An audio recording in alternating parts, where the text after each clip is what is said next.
attention and listen, we about to teach class. Inside the vault, my man Ash Cash. So get your man right.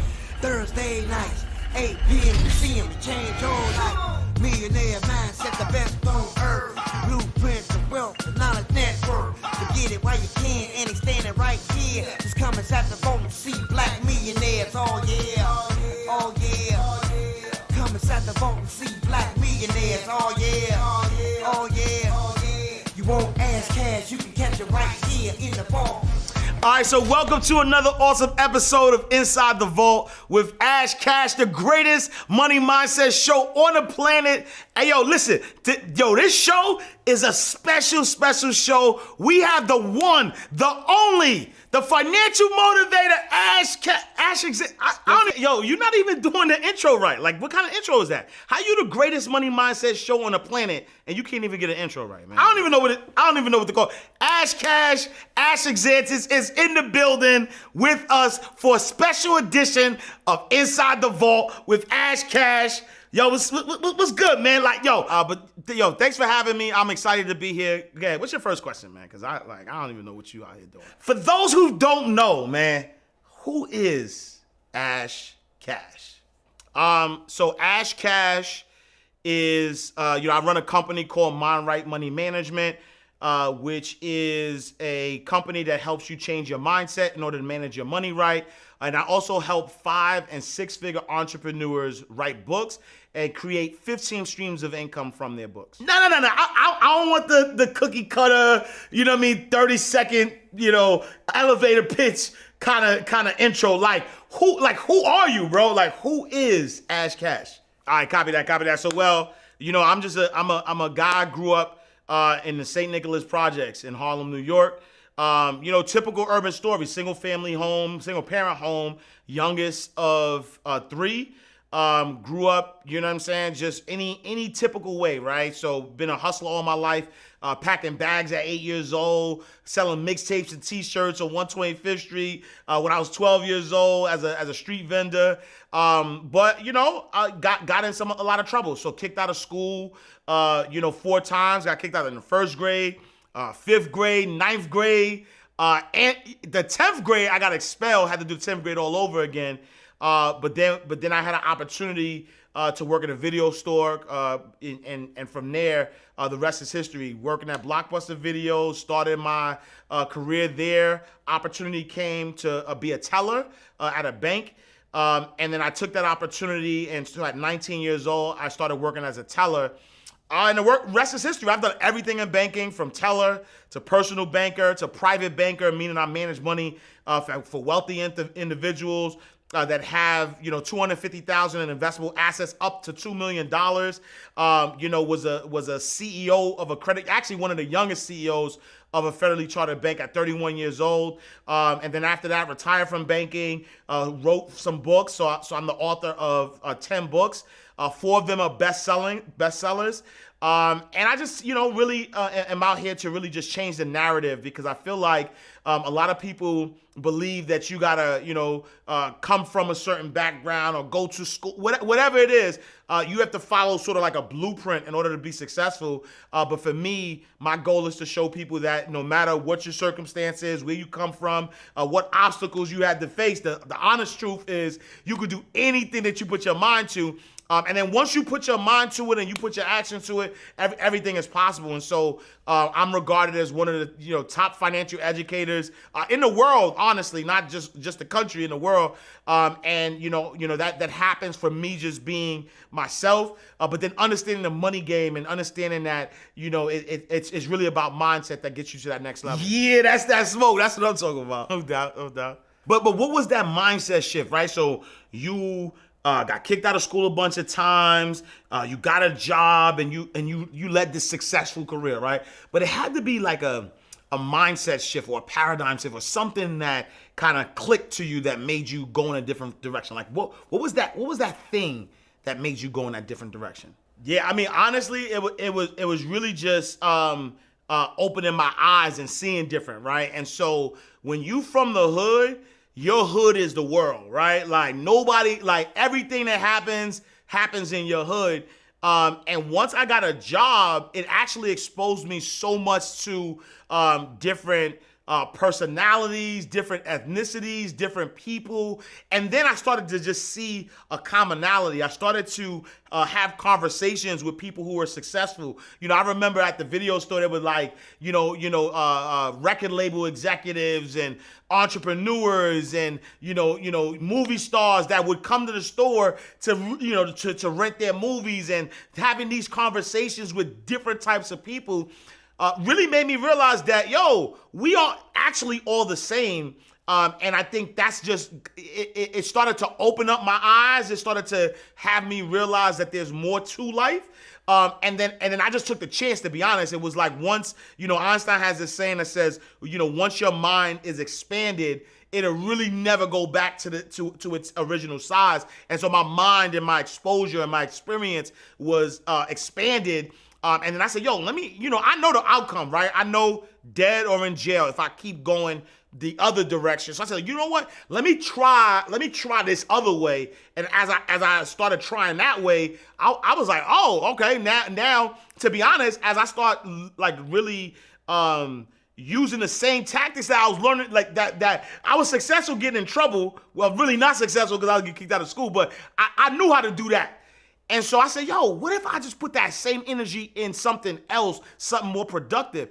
And so when I made that switch and I started to, see the success, I'm like, oh, this is it. And I just kept challenging myself. Bro, how much can you how much can you push it? Can you keep pushing it? And I kept pushing it. And as I kept pushing it, I kept getting the level of success that, that I never thought I could have. And I just never looked back. And so, you call yourself the greatest money mindset coach on the planet. How can you make such a big claim?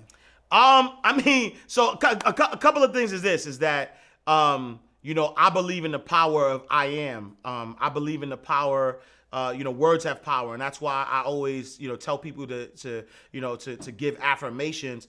And the truth of the matter is that claiming to be something, once you claim to be something, you are that, which is very important, right? A lot of people put the wrong terminology behind things, thinking that they become what they want to become once they reach it. But in order to reach it, you have to believe that you're it, right? And so if the goal is to become the greatest money mindset coach on the planet, then the goal is to be the money, then I have to be it right now, right? And I'll give you a prime example, right?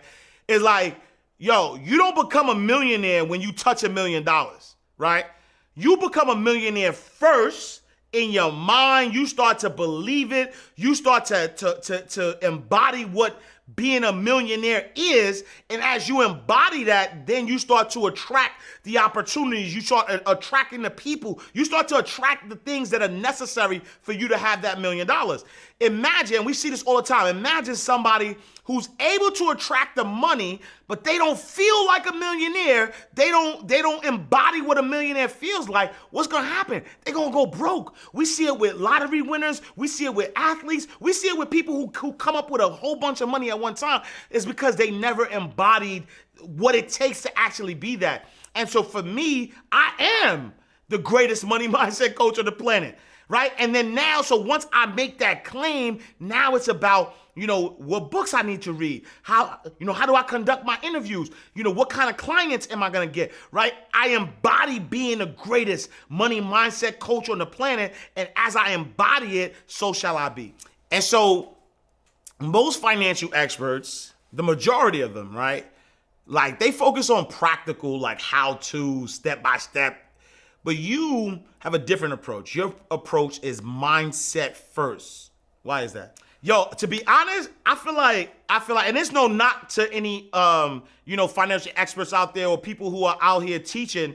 But I feel like if you are teaching wealth principles to somebody who has a poverty consciousness, it doesn't even matter, right? So like I just said 2 seconds ago, right? You give somebody who got a poverty consciousness, you give them $1 million, that's not going to change their situation because they still have the same mindset that allowed them to be broke. And so for me, I just know, and it's just from being in the game for so long. You know, I was a banking executive for 15 years, right? So being in the bank, my wealthiest client was worth $22 million.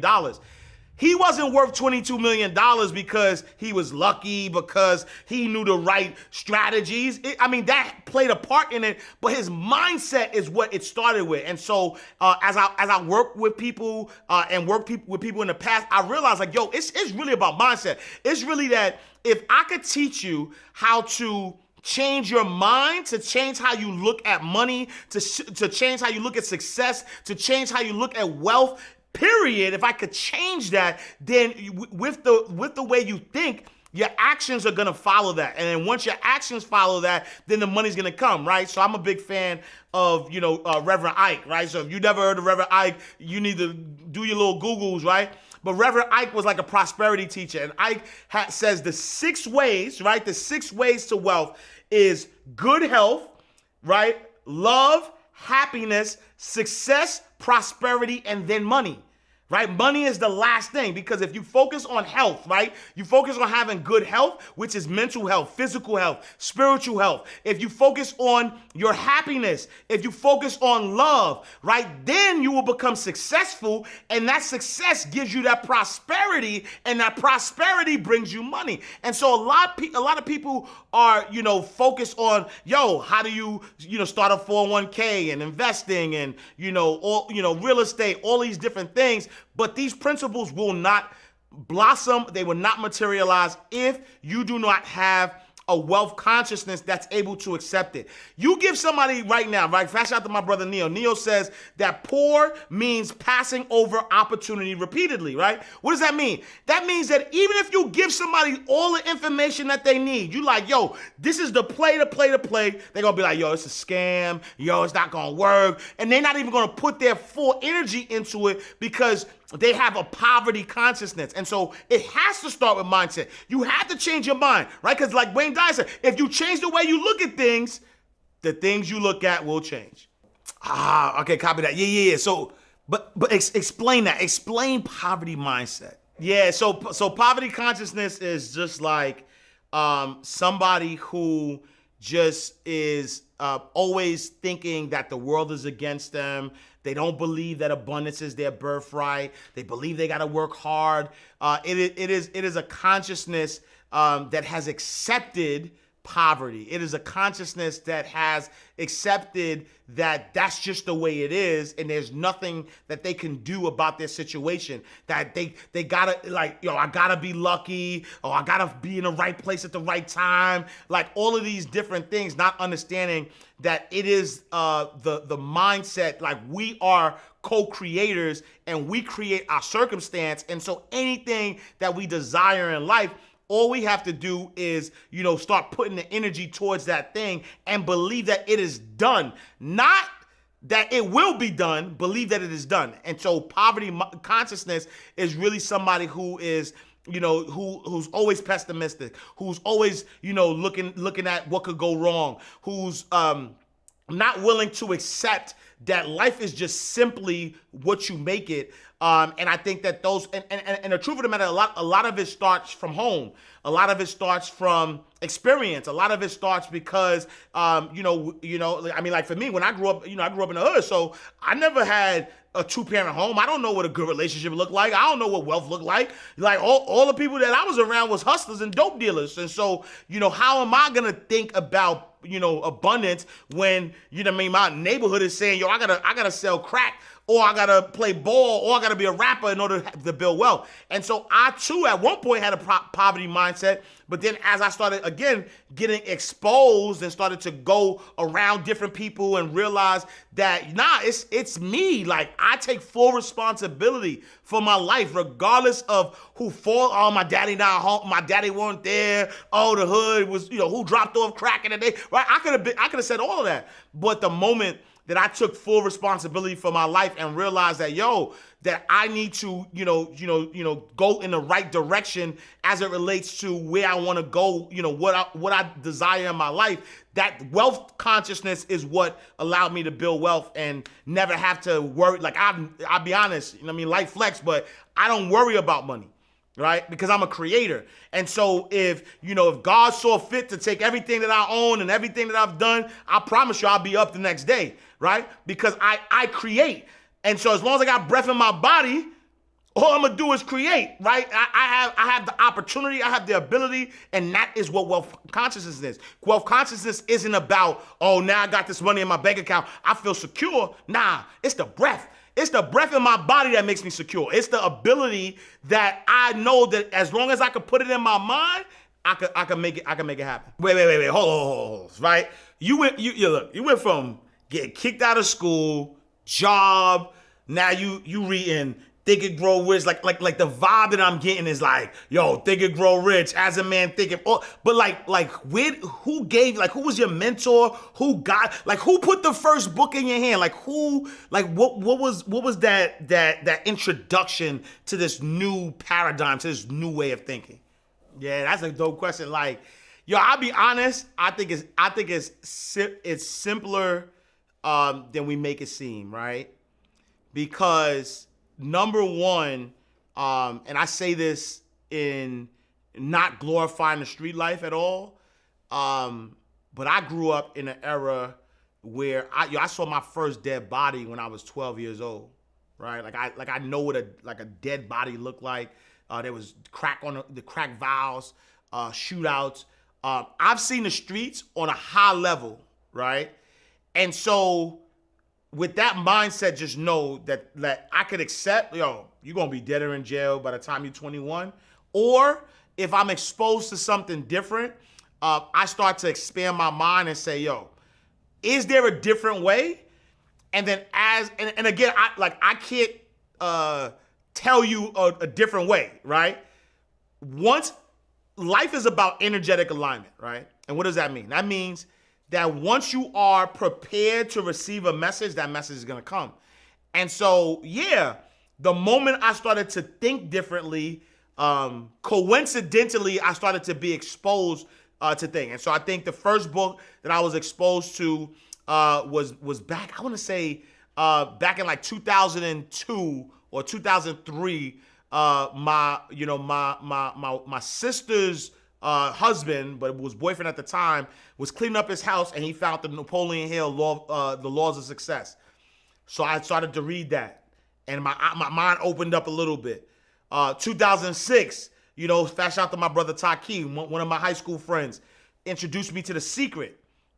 And my mind started opening up a little bit, right? So now, okay, bet I'm reading The Secret, and now I'm seeing these principles, and then I'm like, I remember I read this in As a Man Thinketh, or what I'm saying, or all of the different books that were out there. And so for me, it was more so being exposed to it at a small scale. But the truth of the matter was, regardless, right? There's people right now who's listening to me who read all of the books and still don't got the proper mindset, because it's really about application. And that's why I said it's simpler than we make it seem. Because the simple thing is just try it.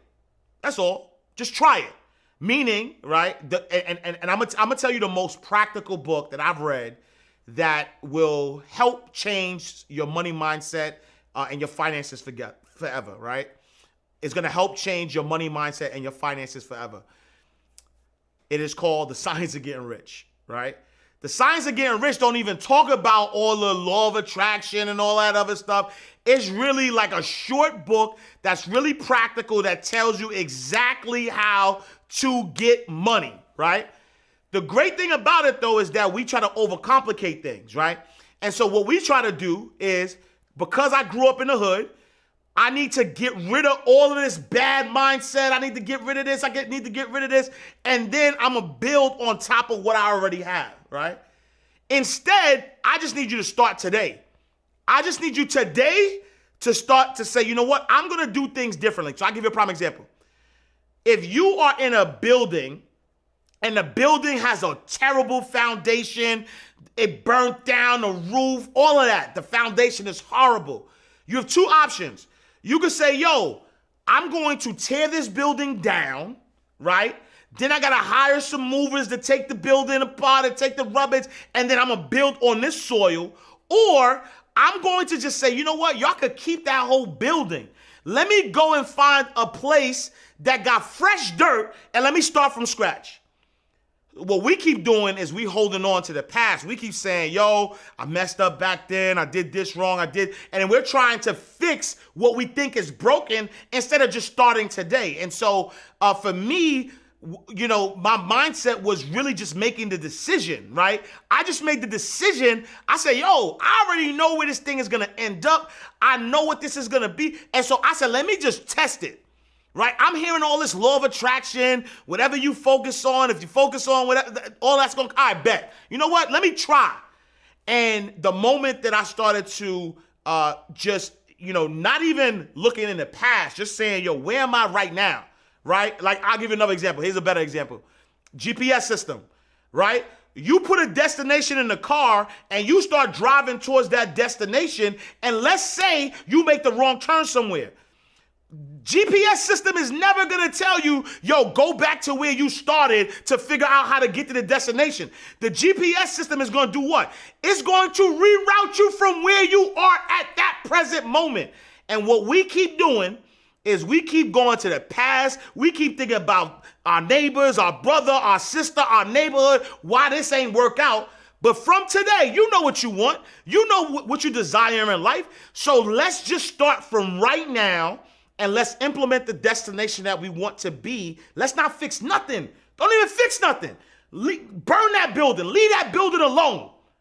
And start from where you are. And when you start from where you are, because that's all we got. The past, you can't do nothing with the past. The future is even running from you. There's nobody who's ever lived in the future. There's nobody, because even when tomorrow comes, it's going to be today. So the only thing you have is here and now.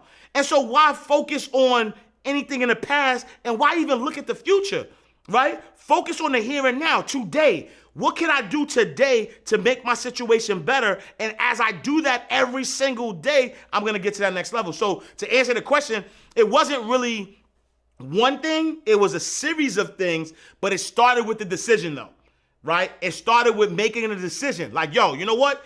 I'm going to decide that I'm going to control my life.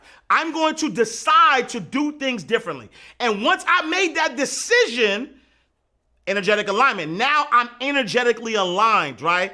And I don't believe in coincidence. As you start to think about certain things, it starts to pop up. Like, it's no coincidence y'all hearing this conversation right now, because you are energetically aligned at this very moment to hear this. And now you're going to say, you know what? He's right. I'm going to decide to do X, Y, Z today. Not everybody's listening to this right now. But the people who are in energetic alignment with this message, and their life is going to change forever. So wait. So you're saying, right? So I want y'all to listen. So what's being said is that you have to be in energetic alignment with the thing that you are desiring, with the energy that you are desiring in order to move to that next level. So it's really not about having a guide. It's about opening up your mind and being ready to receive it. And I think it's Sun Tzu that said, when the student is ready, the master will appear. And so you got to be in energetic alignment with the thing that you desire in order for that thing to start to pop up. Oh, you talking spicy. That's heavy talk there. I see what you're doing, my G. I see what you're doing. I know I'm out here dropping gold bars, but you're doing too much. The analogy is simple, right? It's simple.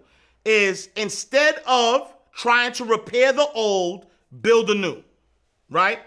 Instead of trying to figure out how to fix it, what went wrong, how can I do it better, how can I not mess it up again in the future, like you worried about the wrong things. I'm saying today, right?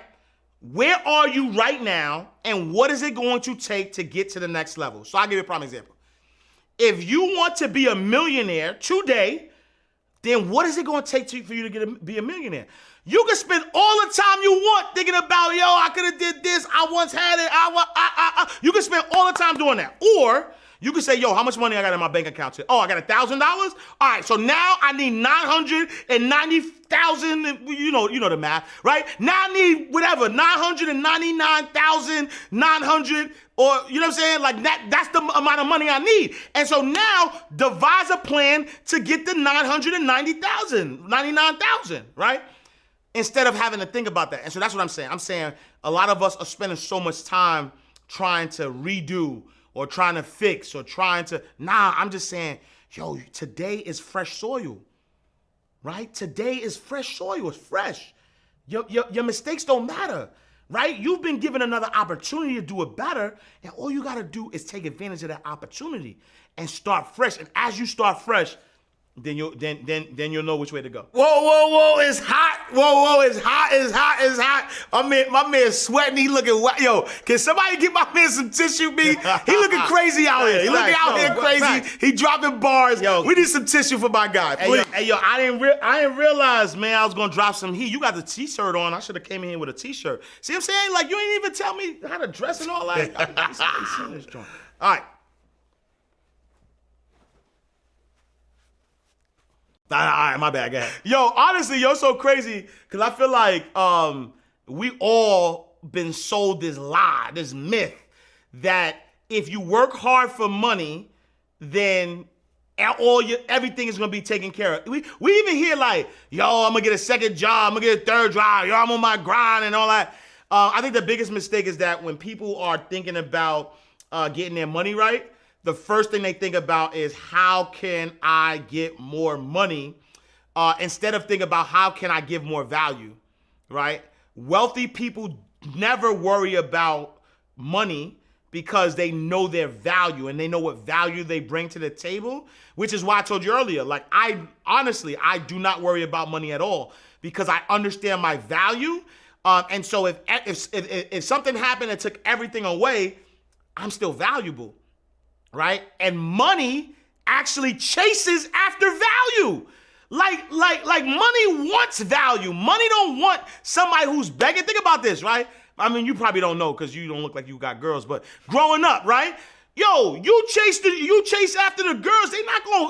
They running from you. Who the girls go after? They go after the dude that is not paying no attention to them. You know why? Cause she like, yo, nah, like why? Yo, why he not paying attention to me? And so if you that dude that's running after the chicks, like, yeah, you're not gonna get it, right? And so if you the person that's like, yo, I want to get some money. I want money, and you chasing after money, money's going to run from you. What you need to do is make yourself valuable. Because if you make yourself valuable, people will be running to you to pay you for what? For that value. And so I think the biggest thing is that people are always focusing on that end result, not realizing that the end result is a byproduct of something else, right? If you are giving value, then people are willing to exchange their money for that value. And I think if everybody just did that, if everybody just asked themselves every day when they woke up, yo, what value am I giving to this world? Who am I serving, to be honest, right? Who am I serving? How can I serve them better? And then once you make that distinction, then you create a business model to get your value or your service out there, right? So I'm not just saying be valuable and they're gonna come to you, right? Yeah, you're gonna have to, come up with a marketing plan. You're gonna have to, put yourself out there so people know your value. But once you have created that value, now put it out there, whether it's putting your value out there to a job at a 9-to-5, whether it's, putting your value out there as an entrepreneur, regardless of how you decide to get money to be attracted to you, you have to be valuable, put that value out there, and the money's gonna come. And so, yo, how do we break generational curses? Yeah, I don't even really like that terminology, man. Like, I feel like, when somebody says like generational curse, it's like disrespecting your ancestors and disrespecting, all that everybody who's come before you have done, right? Because to be honest, our story really didn't start at slavery, right? And so why not say, yo, how we get back to Mansa Musa being $400 million, which is worth billions of dollars? Like why are we focused so much on the negative, right? Which is for me another version of poor wealth consciousness, because I don't see it as generational curses, right? What I see is, kings and queens, people who had a certain level of wealth, a certain level of riches, who got exploited, who got colonized, who got taken advantage of, and now all of those negative things have now shown us what we need to do, what we shouldn't do, and how to move forward. And so while you might call it a generational curse, I call it contrast, right? As the Honorable Curtis Jackson, 50 Cent was said, joy wouldn't feel so good if it wasn't for pain, right? And so a lot of times we have to stop being so disrespectful to what has happened in the past and all the things that we quote unquote call negative, because I believe that the good, the bad, the ugly, all of it, excluding nothing, all of it works for our greater good. And so, right now, right, we stand on the backs of our ancestors, right? All the sacrifices they made, all of the things that they went through for us to be sitting here right now to have it. Bro, we interview multi-millionaires on a regular basis who look like us, right? Who had all the adversity against them, and now they at a space where they're building generational wealth for their family, and they'll never, ever, ever get to a situation where wealth is taken away from them, because now they learned the game. Now, because of what you call a generational curse, they know what not to do. They know how to protect themselves. They know how to that all of these things that would not have happened if these quote unquote generational curses didn't happen. So let's stop disrespecting our ancestors, our past, and just know that contrast is good. That if you know what you don't want, then getting to what you do want is easy, bro. And so I don't even think it's a matter. I mean, it all goes back to just where are you putting your focus on? Right? If you're putting your focus on, generational curses, this, if you're doing that, then you're not really focused on wealth. You're not focused on abundance. Like, abundance is your birthright. And that's all I need you to focus on, because as you focus on that, that will become your reality. So I get that. All right, so, I mean, you giving us this high level stuff. What's your blueprint? Right? All that sounds good, but what is the blueprint that Ash Cash is using? What is the Ash Cash blueprint? Yeah. So look, blueprint is simple, right? Is that change your relationship with money. Instead of working hard for money, money needs to work hard for you. And so for me, as somebody who didn't grow up with money, yes, I had to work hard for money. I had to get up every single day, right? And put value out to the world and get money in exchange for that value. Where a lot of people go wrong, though, is that as they make money, they use money to buy things. And then as they're using money to buy things, now guess what they got to do? They now have to go back and work hard for money to now continue to buy things or support the things that they already bought, right? But what if you change the relationship? What if you say, you know what? I'm going to work hard for money, right? Which is active income. I'm gonna create active income, but then I'm going to convert that active income into passive income. And what is passive income? Passive income is, buying an asset and allowing that asset to pay you over and over and over again. I'll give you an example. Most people buy their first homes to live in, right? And so you work hard, you got a 9-to-5, you got a corporate job, you got all this stuff. You get this home, you buy the first home, you live in it. Now you have a mortgage, right? And now every single month, you have to work hard to bring income in to pay this mortgage to where you live. What if I told you, right, instead of buying your first home to live in, buy a multifamily house, right? You work hard, you got your corporate job or whatever the case may be. Now, when you take out that mortgage, buy a 3-family home, right? What's going to happen when you do that? Now, because you have this job and you can support this three-family home, you now rent out 2 of the apartments out to another family, and you live on the bottom. That rent that you're collecting from the 2 tenants now pays your mortgage, and so now you live rent-free. And so now you continue to work hard.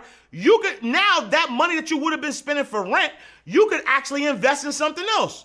You could put it in the market. You could buy another property. You could start a business with it. There's so many things that you could do because what did you do? You created an income producing asset. And so, my blueprint is simple, right? The blueprint just simply says, I am going to work hard, make as much money as I can by exchanging value for money. I'm not a big proponent on exchanging time for money, but some people do it, right?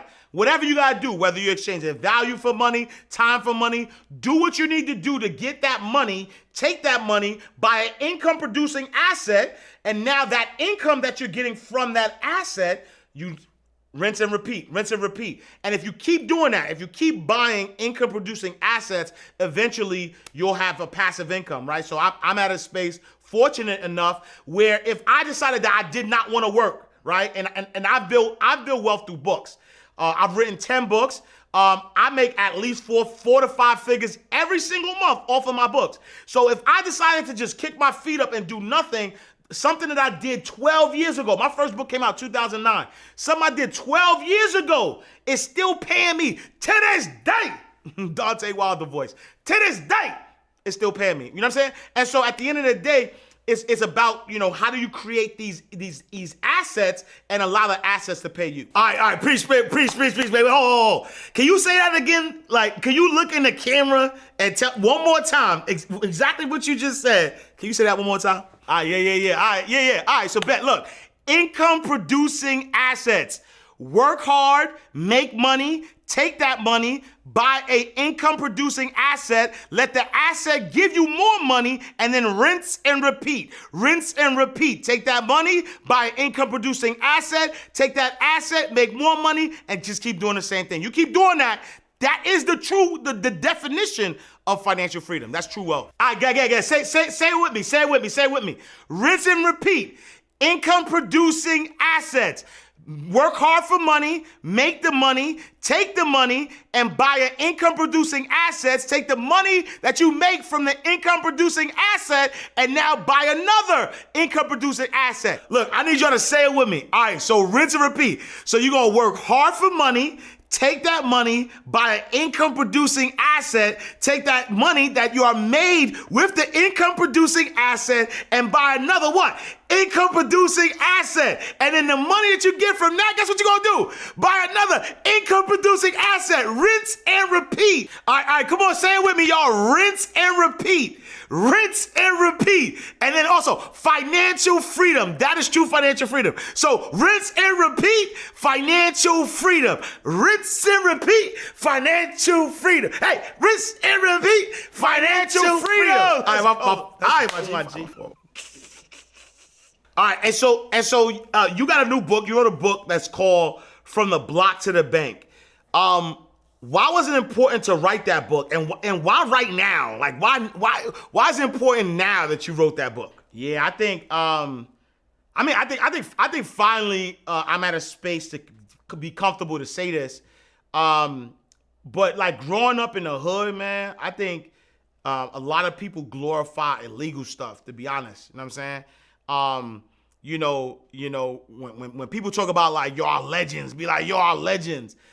We only talk about like the kingpins, the ones who sold drugs, the one who caught a lot of bodies.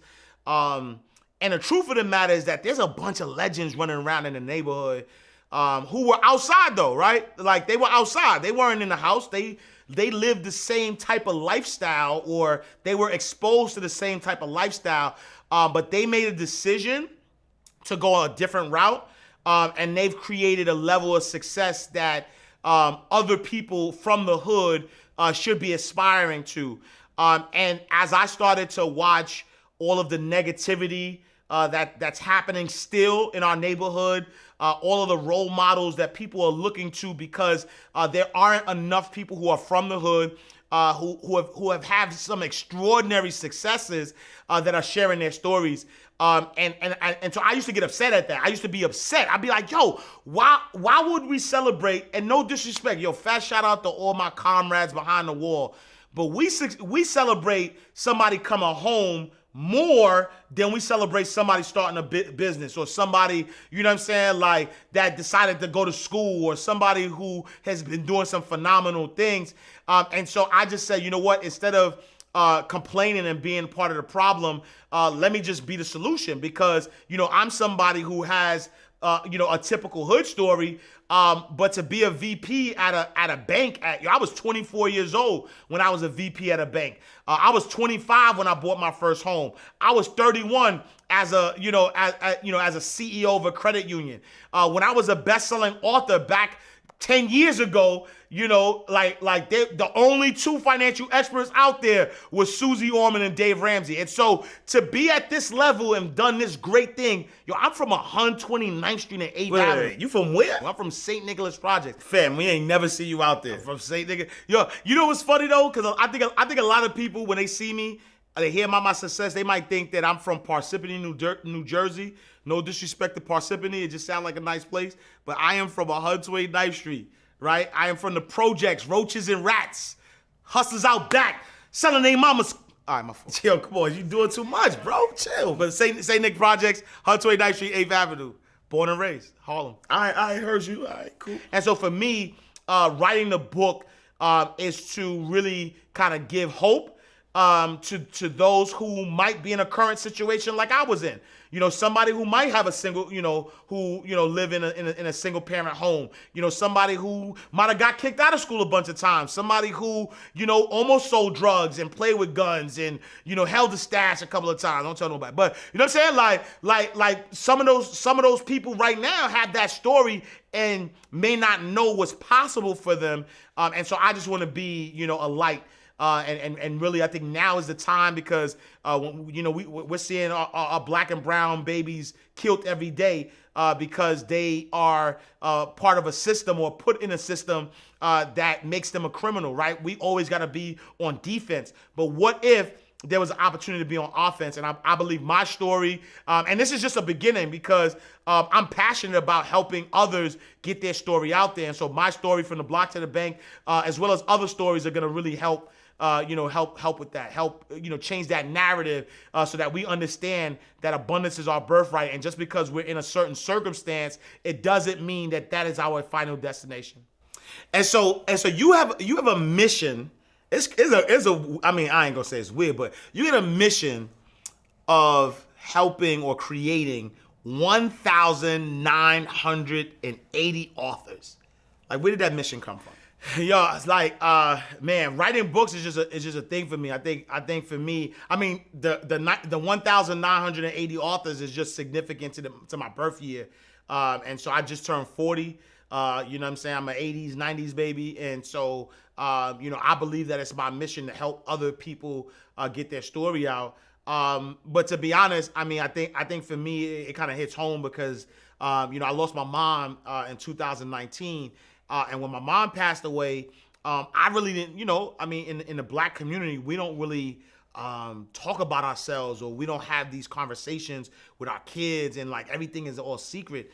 And so I really didn't know nothing about my mom, you know what I mean? And, you know, luckily I had to reach out to one of my cousins who reached out to her aunt. And then we were able to, because I was tasked with writing the obituary, and I was just like, man, it's so crazy how, you know, somebody I was with every single day of my life, who lived a rich life, but I didn't know anything about their past or where they came from. And so I think number one, you know, we got to be more intentional about, you know, sharing our stories. And then number two, I feel like if you know history, you know that, you know, knowledge of self is what allows people to be their great self, right? And that in our particular case, you know, our families were ripped apart purposely. Our stories were like, we couldn't learn to read and write because they knew that the power was in dividing us. The power wasn't about, you know, spreading wealth. So a lot of times when people think about, you know, passing down wealth, what they're talking about is money, right? But knowledge is wealth. Your experience is wealth. And so now you've created this great life for yourself, right? You've created this great life for yourself. You're super duper successful. You now have some monetary wealth.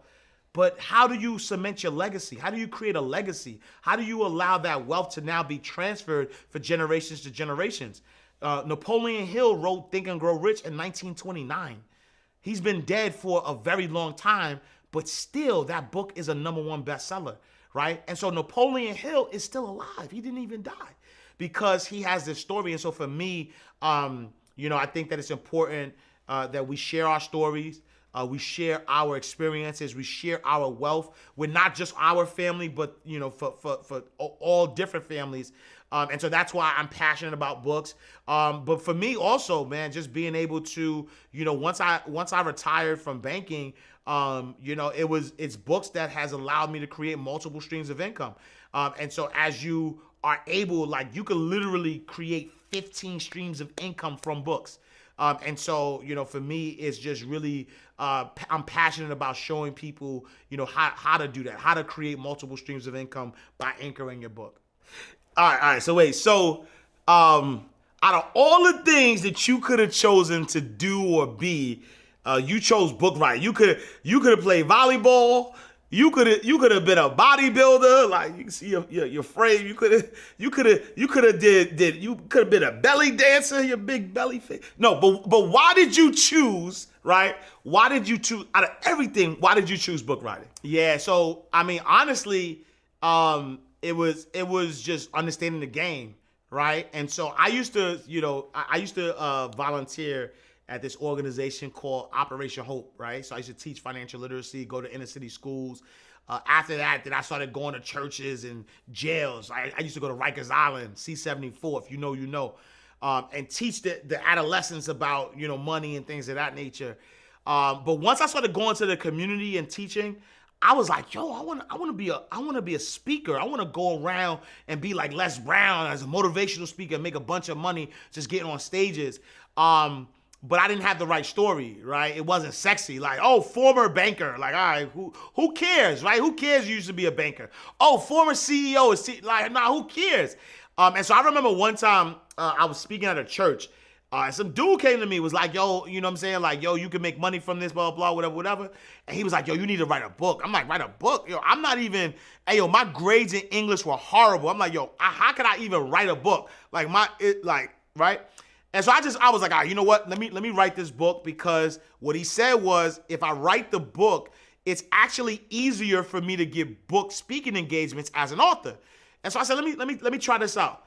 And so now, when I finally wrote my book, it no longer became, yo, former banker or former this or ex this. It became, hey, yo, this is Ash Cash, author of Mind Right, Money Right, 10 Laws of Financial Freedom. Yo, think about this. Let me give you a quick quiz, right? When you hear authority, what's the key word in authority? Yeah, right? It's author. Author is the key word in authority. So when you are an author, you immediately become the authority in whatever you've written about. And so instead of me trying to be, oh, I'm a banker, I am the authority to talk about money. Because why? Because I wrote a book. I am the author of it. If you own a salon and you do hair and you just a hairstylist, are people going to look at you as an authority? But what if you had a manual? What if you had a how-to guide on how to, become a successful hairstylist? Now, because you're an author, you're an authority of being a hairstylist. Now, other hairstylists are not going to look at you as just another hairstylist. They're going to look at you as somebody who is an authority, or authority in the hairstyling business. So that's why I wrote the book. Because after I wrote the book, I now became an authority. Now, people are booking me for speaking engagements. Now people are booking me for all these different things, because now I have set myself apart from all the other people that were so on, quote unquote, my competition in the space. So, yo, you coming with all the smoke. I love it. All right, so listen. All right, so I would have, forget, the people want to know. Give us some of those streams of income. You said 15 streams of income from writing one book. 15 from one. Yo, if people want to know, give us some examples. Give us some examples of those streams of incomes that you could create from one book. Man, so I mean, we can start, right? So number one stream of income is the actual book, right? So when you write a book, If you do a great job, if you got the great title, if you got the great cover, if you have a great message, a great target market, then your book is the first stream of income. Number two, not everybody reads, right? And so now when you convert your book into audio, right, that's another stream of income. I remember when I wrote a book, The Wake Up Call, Financial Lessons Learned from 444, I remember I was getting messages from Uber drivers and people who drive trucks like, yo, bro, I'm always on the road. I don't have time to read. And you know what I'm saying? And so audio book is one. Speaking, right? So we just talked about, how to get speaking engagements. So now you write your book, you become the authority. Now you could get speaking engagements. And so depending on how well you position yourself, man, you can make, you can start at 1,500, you can make 5,000, you can make 7,500, you can make 10,000, you can make 25,000. Like I know people making 50, 100,000 per speech, right? And so that is another stream of income. If what you are doing or what you're teaching is so mind-blowing, you could create your own community. Now you could create a course, you could create a program that people could either buy outright or they could pay monthly for, and that's another stream of income. Now you want to charge more, you want to create a small group, now you create a mastermind, right? And now this mastermind is teaching the things that's around your book. That's another stream of income. Oh, people love your message and they want to hire you as a brand ambassador because of your book. That's another stream of income. What, you want more? That's it. The rest I gotta pay for, man. Incomeforbooks.com. Go to incomeforbooks.com. You want the 15? The rest you gotta pay for that, bro. I'm not. Yeah, you bugging me. I'm not. I copy that. Copy that. What you say? What you say? What? Incomeforbooks.com. All right, we heard you. All right. So, but give us something though, right? For somebody who's looking to write their first book. Like, what's the first step? Give us some steps on a first-time author trying to write a book. Oh, that's a good one. So, first step really is, make sure that somebody wants your book. I know it sounds like logical. Like I know, like you're like, make sure somebody wants your book.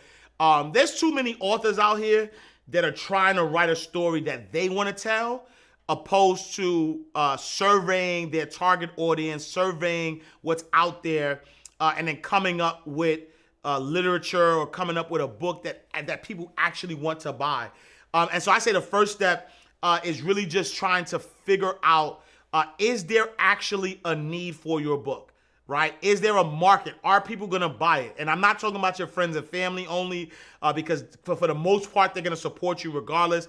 I'm talking about just having people who don't know you, who are within other communities. Go to Facebook groups, go to, Instagram, go, just survey, just see what people are wanting, and how does your message align with that. That would be the first thing to do. Number two, I'm going to say that once you have that target market, you have to be able to come up with the best title that you could possibly come up with, because I believe that titles are what sells books and it's not really what's inside the book, right? And so, for instance, I have a credit repair book called What the FICO, 12 Steps to Repairing Your Credit. If I named it, the credit game and that was it, people would guess like, damn, the credit game, is this about, what is this about? But if I call it What the FICO, first of all, you know about FICO. So most people who are trying to fix their credit know about their FICO score. And then I say, this is 12 steps to repairing your credit. Now you know that I'm going to give you 12 steps to repairing your credit. Or, my Jay-Z book, The Wake Up Call. Financial lessons learned from 444, plus a step-by-step guide on how to implement each principle. When you pick that book up, I'm giving you a wake-up call. I'm going to teach you financial principles from 444, and I'm also going to give you a step-by-step guide on how to implement each principle. And so I think the second step is really coming up with a title that's irresistible, a title that will, give you exactly what you're going to get out of the book. And then here's the trick. Here's the thing that people don't do. You got to start with the end in mind. A lot of people go chronologically, like, all right, this is my book, and this is where I'm going to go with it. I say start with the end in mind. What do you want people to learn, right? What's the end result? When somebody reads your book, when they're finished reading your book, what is the end result that you're going to get from reading that book, right? Start there. And now I want you to work backwards. What are the steps that it's going to take for them to get to that end result? Now, once you work backwards and you get to steps on how to get to that end result, now I want you to use those steps. That's your chapters, right? And so each chapter, I want you to write some bullet points, right? Chapter 1, here are the bullet points. Chapter 2, here are the bullet points. Chapter 3, here are the bullet points. And you keep doing that. And here's the secret. Now, dictate your book. Never write a word ever again, right? And this is going to be the fastest way that you're actually going to get a book done, because now that you have your title, now that you have your end result, now that you know what people actually want out of your book, and you're giving them the steps, now dictate it, right? There's an app called Otter, Otter. Otter is the best app that I've seen so far in the market that really helps you, turn your text into actual, or your words into actual text. And so now, as you pretend like you're standing in front of a crowd of people, and you're teaching your principles, and as you're teaching those principles, you're speaking it into your phone, into Otter, you're speaking it, and then now it allows it to become text.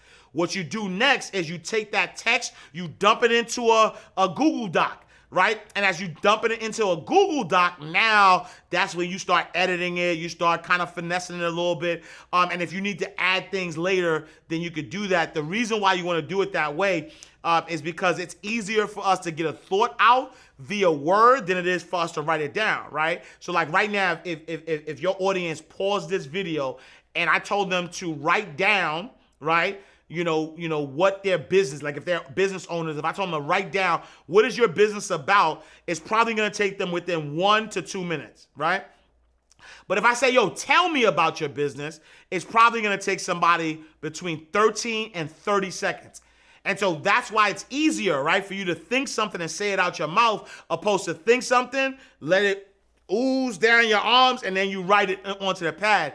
And so I would say just follow those steps. If you follow those steps, that's the first step. I mean, of course, you're gonna have to dictate it in a certain way, meaning that you can't just like babble. You have to have a value story framework. I have a program that I teach this in, and I don't think we have enough time to go over it, but I have something called a value story framework, which teaches you how to actually tell a story that gives people value, right? So as you're outlining, as you're dictating, you want to dictate it in a way that gives that value. And then after that, it's really about just trying to figure out the rest of it, right? So you have, Amazon, you have, Barnes and Nobles, you have all these different places that allow you to self-publish your book, meaning you upload the book, it's print on demand, lulu.com, lulu.com, there's all these different ones.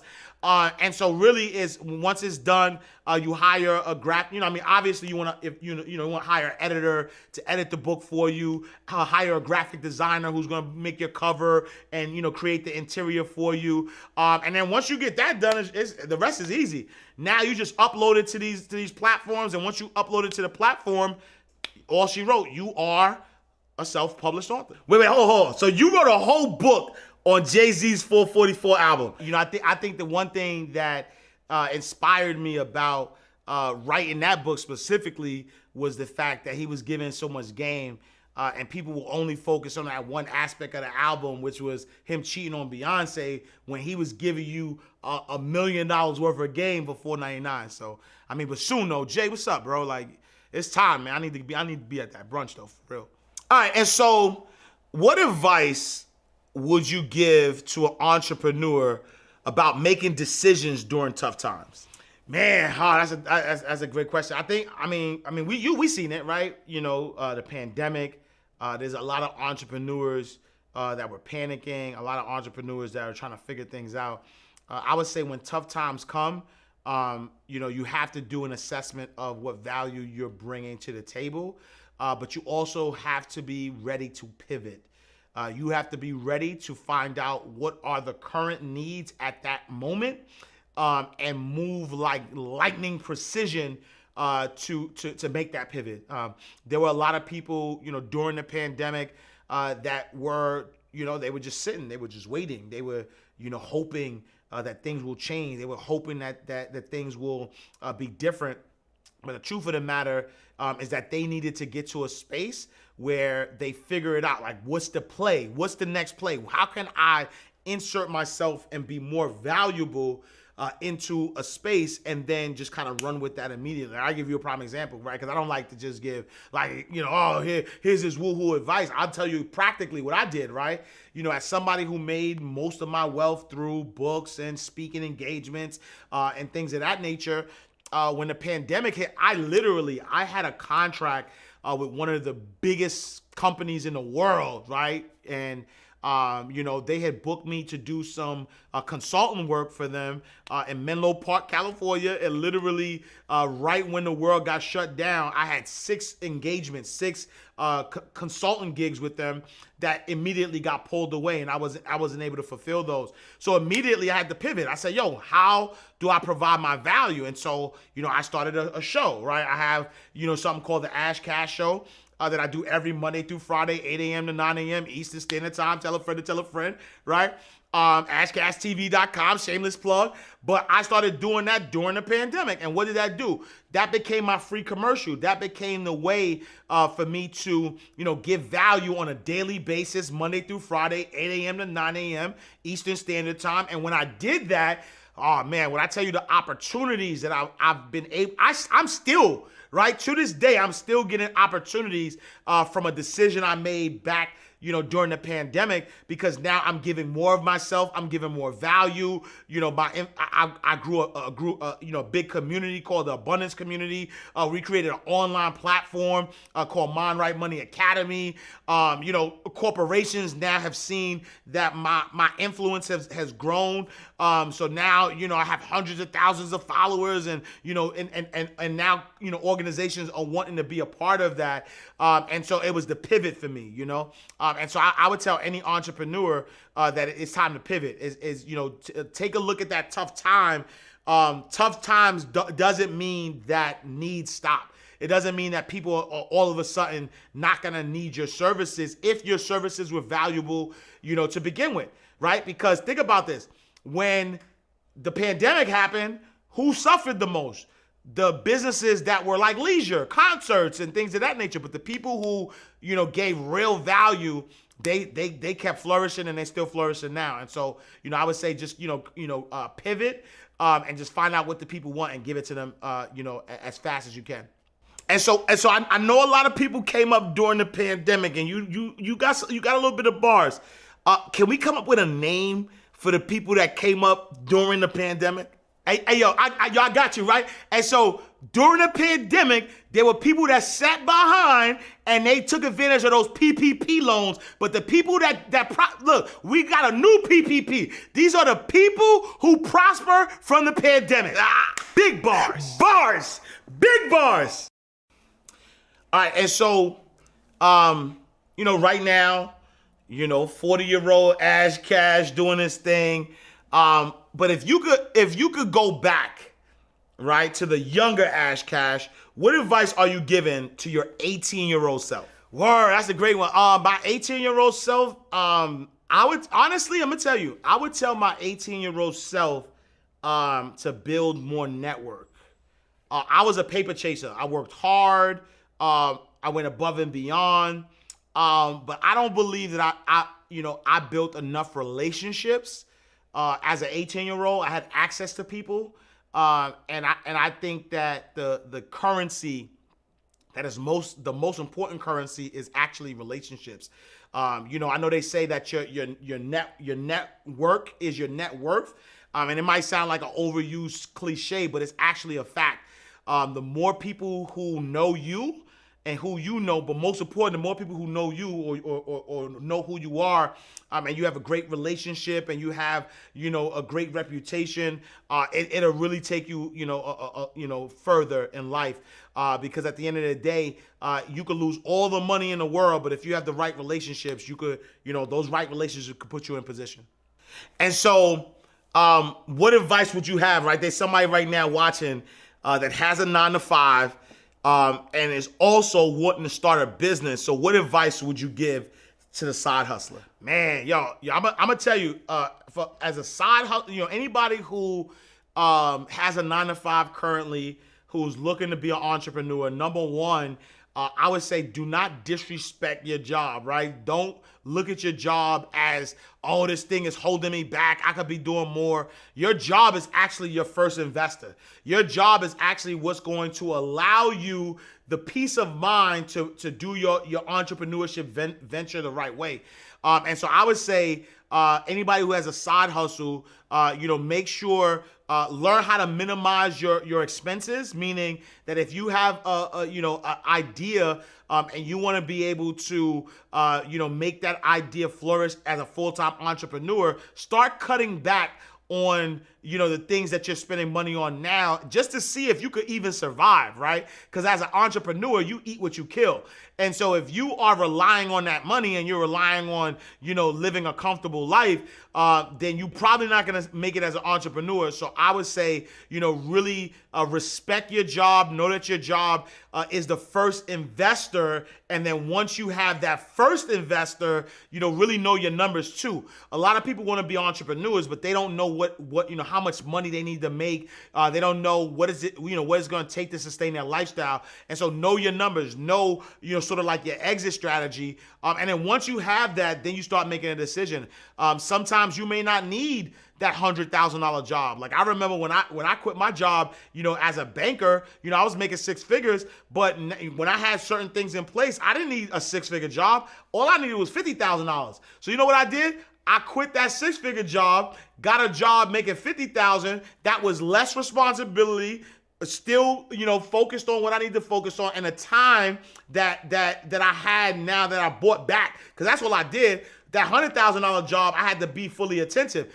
That $50,000 job, I could be half attentive. And so now that I bought some of my time back, I could focus on being an entrepreneur. And I knew that number that I needed. And once I reached that number as an entrepreneur, I was able to go and never look back.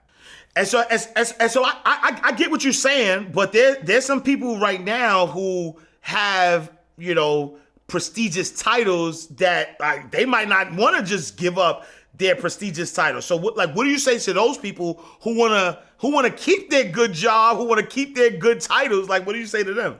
Yeah, in the words of Pusha T, y'all want to be more famous than rich. A lot of people are holding on to the higher stature job because they care what other people think about them, right? And I ain't knocking nobody who wants to do that. But if you want to be more famous, if you want to have power and title and all that more than you want to be rich, more than you want to control your own time, more than you want to create security for your family, you can't pass that job down. You can't pass down that job. You can't pass down that title. Your kids can't eat your prestige. They can eat off of the assets that you build. And so make a decision. I ain't knocking you though.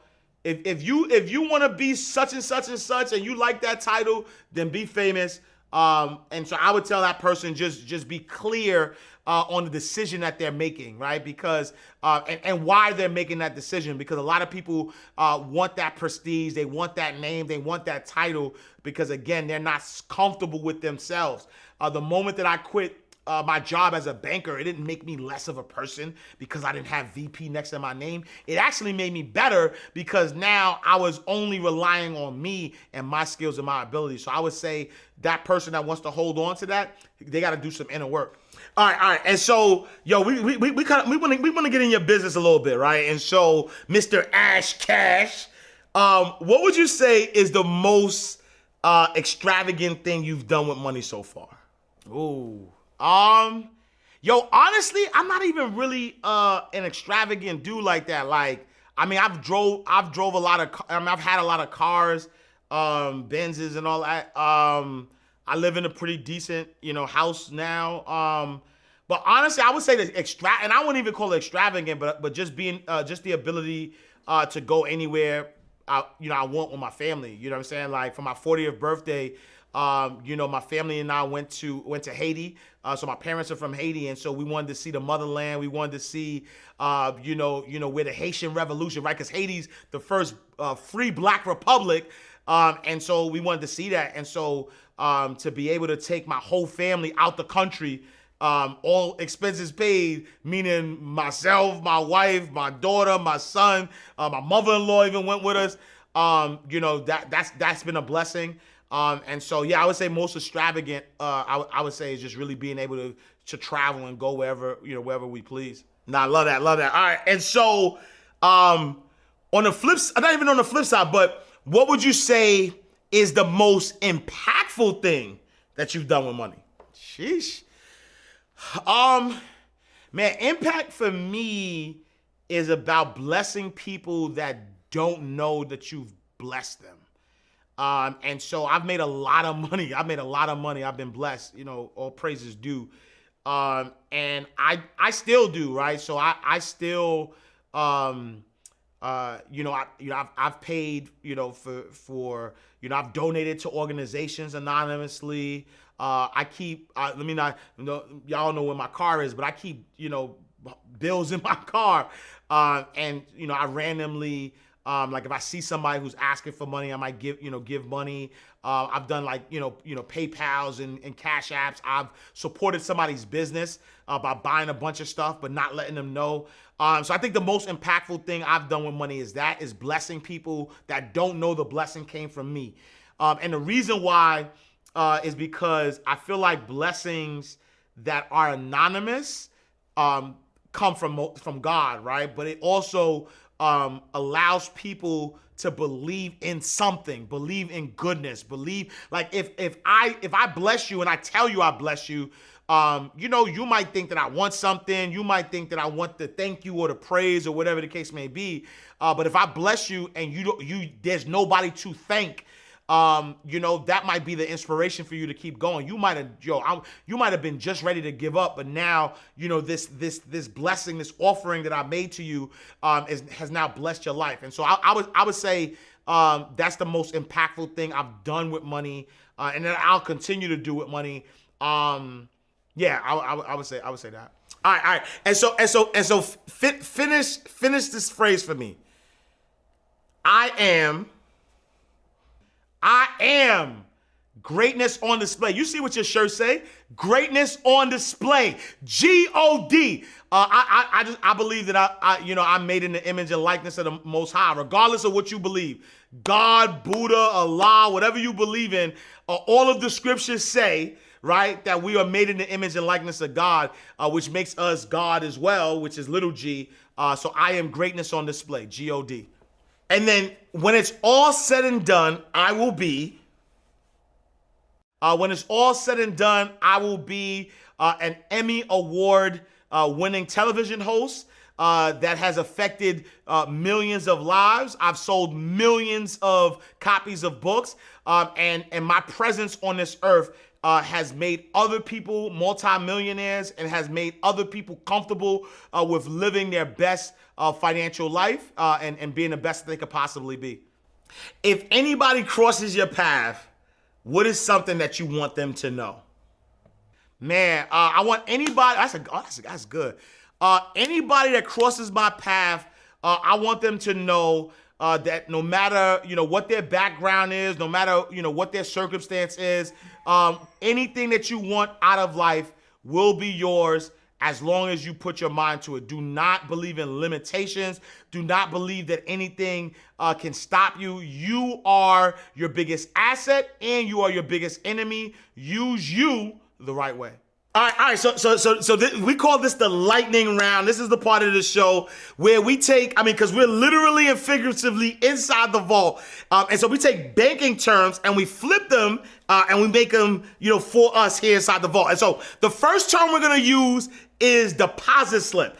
And so, a deposit slip, you walk into the bank, you fill out the deposit slip, you deposit in money inside the bank. But for us here inside the vault, deposit slip is a money mistake, right, that you've made, like your biggest deposit slip. You know what we say? Deposit slip, a money mistake. What would you say is the biggest deposit slip that you've made so far? That's a good one. So the biggest money mistake that I've made, I would say, I gave this advice earlier, but I actually made this mistake, was buying my first home to live in. My first home that my wife and I bought, we lived in the house. Actually we bought the house almost at the height of the Great Recession. And so we were paying a lot, you know what I'm saying? It was a, pretty expensive house. And then when I quit my job to become an entrepreneur, I thought I was going to make enough money because I was like famous and, on radio and television and magazines and stuff, but I wasn't making enough money. And so we actually almost lost the house. We almost went to foreclosure. We had to put the house up as a short sale. And I had to go back to work. In order to keep the house. But then once I was able to, keep the house, we started making different decisions and started buying properties. And as we bought properties, we were like renting those out. And so that kind of helped us. So I would say the biggest money mistake I've made was really buying a house to live in, opposed to buying the house as a income producing property, and then allowing that income producing property to pay for my housing expenses. All right, cool. And so next one is charge off, right? And so a charge off, you borrow money from the bank, you don't pay the money back in a certain amount of time, the bank charges it off, right? Here inside the vault, what people or mindsets did you have to charge off during your journey? Oh, that's a good one. So for me, my charge off would be anybody who wants to live in doom and gloom. So first of all, for me, that mindset of doom and gloom, that pessimistic mindset, because, I believe, Wayne Dyer says it's the best. If you change the way you look at things, the things that you look at will change. And so what that means is, at the end of the day, you can choose the experience that you want to have.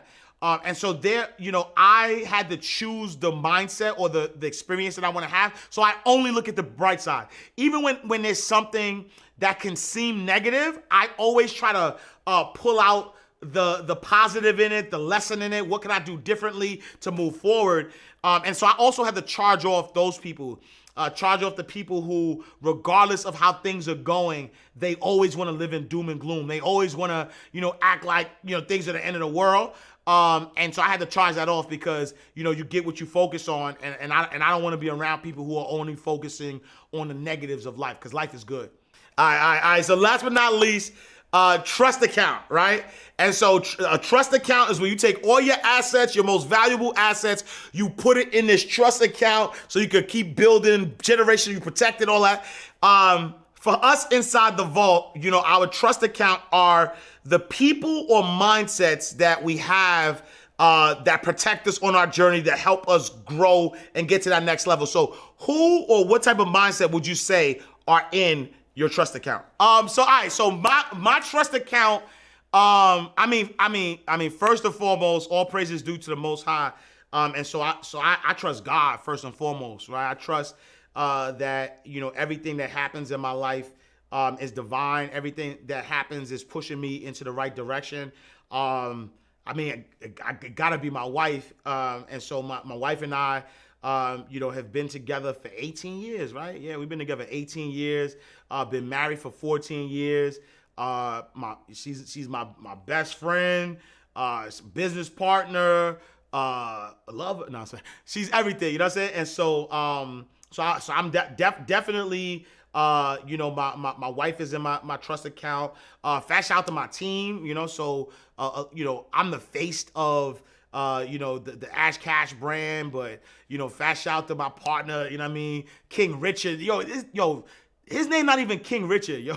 The dude is Don Vito. But he want people to call him King Richard. But fast shout out to my guy King Richard. Fast shout out to everybody on the team that really just help move the needle forward.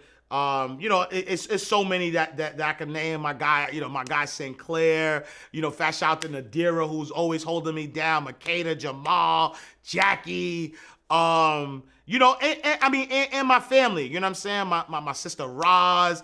I feel like I'm winning a Grammy right now, you know what I mean? My sister Roz, fast shout out to my guy Greg, Taki, I see you. But not for real. I think everybody that's in my life that just kind of help, just help make me better. And honestly, like I said, everything's divine. So a lot of people that I run across, that I'm connected to, I know it's a divine connection. And so I would say, God first and foremost is in my trust account. And so, especially growing up in the hood, right? There's tons of like money myths out there. Money doesn't grow on trees. Take money to make money. Like, there's all these different money myths. Dispel a money myth for me, though, right? As somebody who claims to be from St. Nick Projects, I'm playing. But dispel a money myth for me. Somebody who grew up in the hood, and I know you heard all of them, but give me a money myth that you want to dispel, that you were taught growing up, but you believe is not true. I think the biggest money myth that I want to dispel is that the harder you work, the more money you'll make. That is the biggest lie. People teach you that it's working hard that makes money, but it's really about working smart. And so, you think about it, right? Think about the person you knew that had a day job and a night job. They still broke. they still try to borrow. No, respectfully. Let me not laugh, right? Respectfully. And so I think the biggest money myth is that you got to work hard for money. The truth is you got to work smart.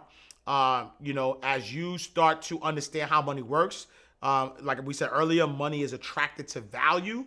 But once you understand that money is attracted to value, you could actually provide value without having to be the person that's actually creating the value, right? So what do I mean?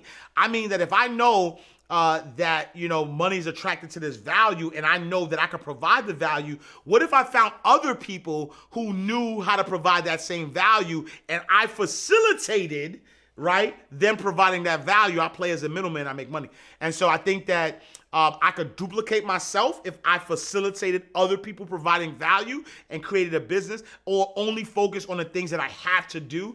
And so I think that that's the biggest money myth, is that we got to work hard for money. But if we work smarter and we allow money to work for us, then we would have all the money we ever needed. All right, so bet. All right, love that. Hey, so before you let the people know where they can find you, I know you gotta have something special for the people. You wouldn't even be here if you ain't had nothing special for us. So you talk about building wealth with books, 15 streams of income. I know you have to have like some type of program.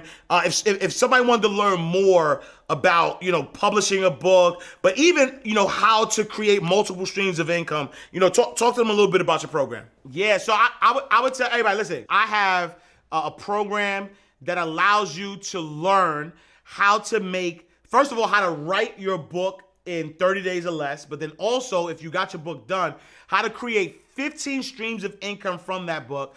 Just go to incomefrombooks.com. And all the information is there, incomefrombooks.com.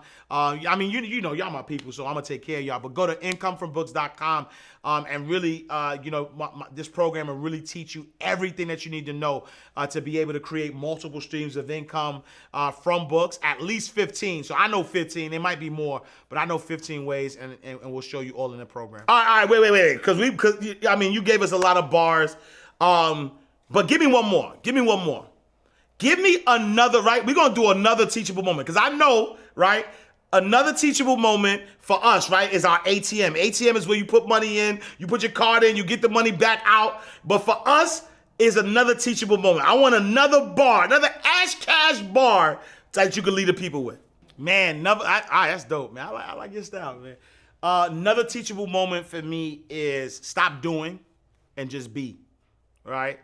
I think that a lot of times when people are thinking about changing their situation, they keep asking themselves, what can I do to change my situation?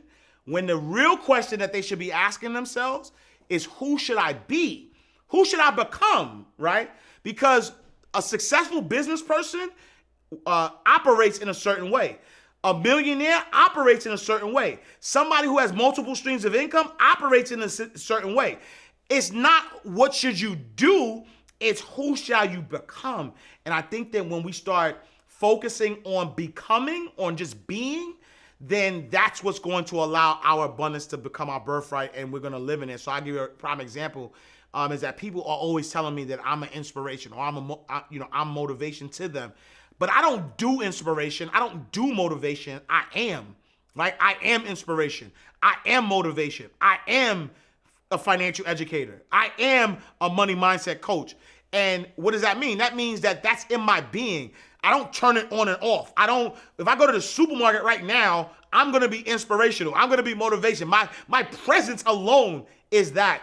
And so I would say that people need to stop doing so much. Like, oh, let me just do. And a lot of times people are doing things that they don't even love to do, right? And so, and they're doing the things that they don't love to do in the guise of trying to get to something when at the end of the day, they have everything that they need right now. It's better to just be who you are, love what you are being, love who you're being, and then everything is gonna start being attracted to you. All right, bro, you dropped a lot of big bars, and I know the people gonna want to connect with you. And so for the people out there that want to connect, where can they find you? IamAshCash.com. And you can just follow me on all social media platforms at IamAshCash. So IamAshCash.com at IamAshCash. Hey, can I flex a little bit? I'm Googleable too. You know what I'm saying? Do your Googles. Ash Cash, I'm the top search. Ash Exantis, top search. Excluding nobody. Tap in. The greatest money mindset coach on the planet. Tap in and stop playing. All right, y'all, so that was another awesome episode of Inside the Vault with Ash Cash, the greatest money mindset show on the planet. Listen, if you didn't learn from this interview, I don't know what you paying attention to. Rewind it. I need you to like this. I need you to share this with 10 people. I need you to subscribe to the podcast. I need you to review the podcast. I need to do all that. But listen, this was a powerful episode. We are closing out the vault. I am Ash Cash. Thank y'all so much for tapping in, for tuning in. I'll see you next time in God's will. Same time, same place. All right, peace. Oh yeah. You want Ash Cash, you can catch it right here in the vault.